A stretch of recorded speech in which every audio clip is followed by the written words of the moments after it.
Good day and welcome to SCO BRICS Insight, where we talk about the latest news, information and analysis on what's really going on in Russia and the BRICS. Now, my name is Rod Mackenzie, and today I want to talk about how the success of each country depends on the ability to identify its strengths. Furthermore, it's essential to have the ability to adapt to changes and build a development strategy following your interests and new opportunities for growth and prosperity. In the current business climate, there's a discernible shift towards real assets. In a business context, countries that have both sovereignty and control over their key resources are better placed to strengthen their economies. Now, currently the three BRICS members, Russia, China and India, are now proactively enhancing their economic strength by diversifying their foreign exchange reserves. Now, their objective is to promote the ruble, yuan and rupee in international trade, thereby establishing a new trend towards a fairer multi-currency operational standard. Now, the world is currently entering a period of increased trade and economic competition, accompanied by various levels of conflicts. Now, the following countries are emerging as major global powers: the USA plus the BRICS Trio of Russia, China and India in particular. Now, it's evident that Moscow, Beijing and New Delhi are expanding their sphere of influence and using their national currencies more extensively. Now, what we are observing here is the emergence of currency and technological zones around them. Now, the following perspective on the evolution of the global financial system was articulated by Jeffrey Sachs, who serves as a director of the Center of Sustainable Development at Columbia University in New York. Now, he is confident that the influence of the Russian currency in the global economy will only increase. He anticipates that the ruble, along with the rupee and the yuan, will assume a more prominent role on the global stage. Now, in light of these developments, the dollar is poised to lose its monopoly. Transitioning everything is now going to be a multi-currency framework. Others under pressure from global debt and by the restart of the monetary system will weaken, as evidenced by the decline of the euro in Europe. Now, before I continue, I would like to make an appeal. If you like and enjoy my videos, you can help me fund the channel and my website SCOBRICSInsight.com, and you can do this by making a small donation, which is done by clicking on the thanks button at the bottom of the video screen. Every donation does get a personal thank you from me, and I'm thanking you all for watching. Also set the alert so you get notified when I post a new video, and keep the comments coming, as I love to read and respond to them. Now, the previous currency systems curators are actually naturally resistant. They're attempting to exert their control over a portion of the US and Europe, and they have their allies in Asia also. But there are countries also, such as Turkey, that are becoming noteworthy second-tier players. The financial analysts are confident that the ruble, the yuan and the rupee will continue to become more influential. Now, it should be noted, though, that India is likely to demonstrate its presence at this triangle at a later date, as it's currently focusing its own attention on its domestic issues, fostering its relations with the US and trying to avoid serious tariffs. Now, Andrei Petrov, who's Director of Wealth Client Management at the BC World of Investments, has stated that the 2022 sanctions against Russia have accelerated the process of increasing the share of settlements in alternative currencies in foreign trade. In response to the ongoing situation, Western countries took the decision to freeze Russia's assets, and the United States introduced controls on the use of the dollar. Now, this shift has a notable impact on trade. In 2024, Russia conducted almost 80% of its trade transactions in national or alternative currencies to the euro or the dollar.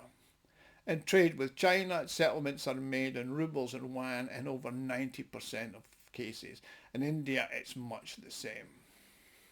So this shows that the role of the dollar, and in particular the euro, in mutual settlements has decreased quite significantly, the analyst states.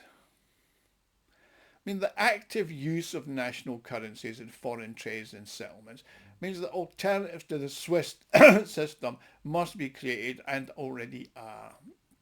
Now, it's evident that economic associations, including the Eurasia Economic Union, the BRICS, the Shanghai Cooperation Organization, and the Association of Southeast Asian Nations, have strengthened considerably.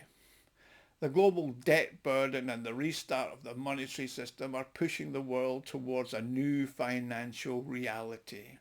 The stability of currencies is largely dependent on the trust of public in politicians and the economic discipline of the issuers, according to Denis Astafiev, who's the founder of the investment company SharesPro.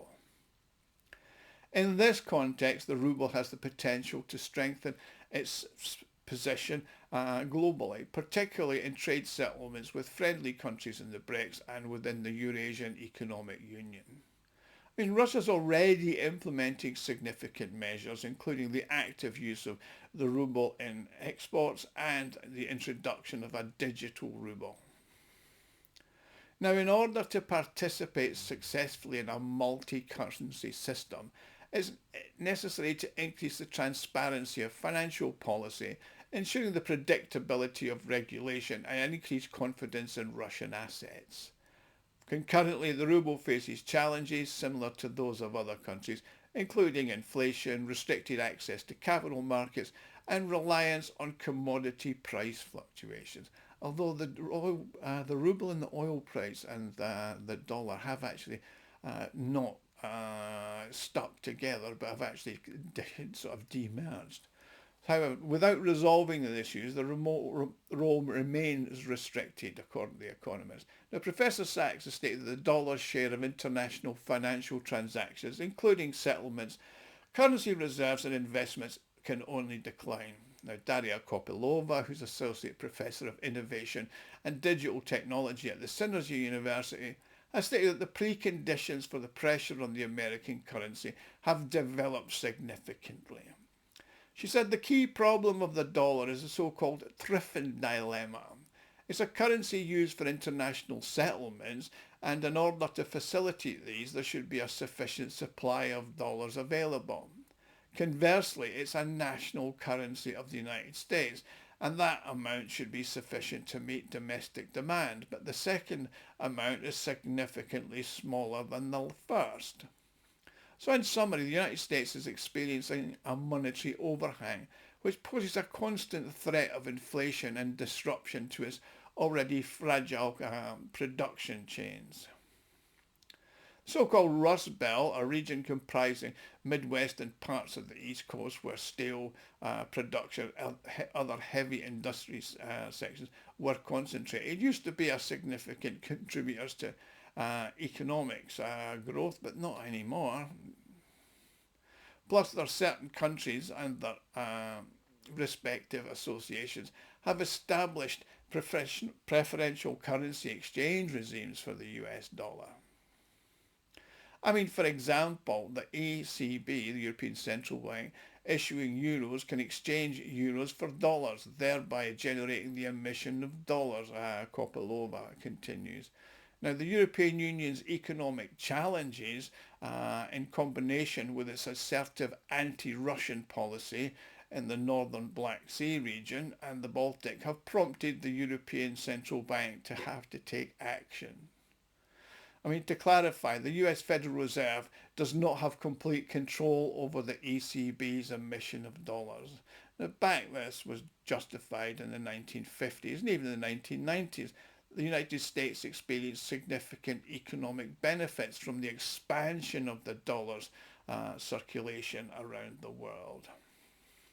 And this led to the country benefiting significantly with inexpensive imports and accumulating substantial profits from the trade.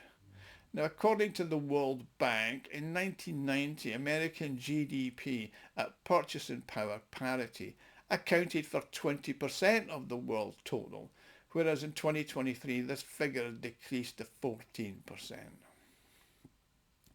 Now, as we know, the Trump administration has decided to destroy the current system in light of the problems it's identified, and especially the impact these problems have had on American industrial production. So this has been achieved through chaotic tariff increases and sanctions. The justification of those is irrelevant. The primary concern is the creation of the disorder and chaos by the imposition of these restrictions. Now, these also pose a threat to the dollar status as an international currency, the analyst points out. Now, what changes can we expect to see in the global currency format in the foreseeable future? Well, the emergence of currency and technological zones is to be expected. Examples of zones would include the Russian ruble, the Chinese yuan and the US dollar. I mean, Kopylova suggests that they will provide a valuable metric in their own right, and currencies of countries outside the core zone, such as Canada, will be linked to measures either through the system of guaranteed swaps or within the framework of other rules. I mean, for example, in the Canadian context, the US dollar will be used as the reference currency, and the need for clearing will be minimised by the presence of both currency and technological zones for clearing of non-cash mutual offsetting between the participants in transactions and trade, for example. I mean, gold or the US dollar will most likely be used, but with a special circulation regime. Now, when it comes to crypto and digital currencies, these tools seem to accurately record and manage mutual claims and obligations without problems. So such assets such as the digital ruble will allow bypassing the unfriendly financial institutions and conducting cross-border transfers directly, circumventing the same organisations like SWIFT and other aggressive international systems. Now, this development does present opportunities for Russia in the global financial infrastructure. I mean, the development of multiple currency and technology zones currently is a highly probable scenario that could result in a more decentralised and multipolar global system, which can only be welcomed. So, for now, there's not going to be a BRICS currency, but there's going to be plenty of use of BRICS countries' currencies instead of the dollar. So there we have it. Thank you for watching. Please like, share and subscribe. And if you want to help me out, please click on the thanks button at the bottom of the video screen. And I'll see you all again soon. Thank you.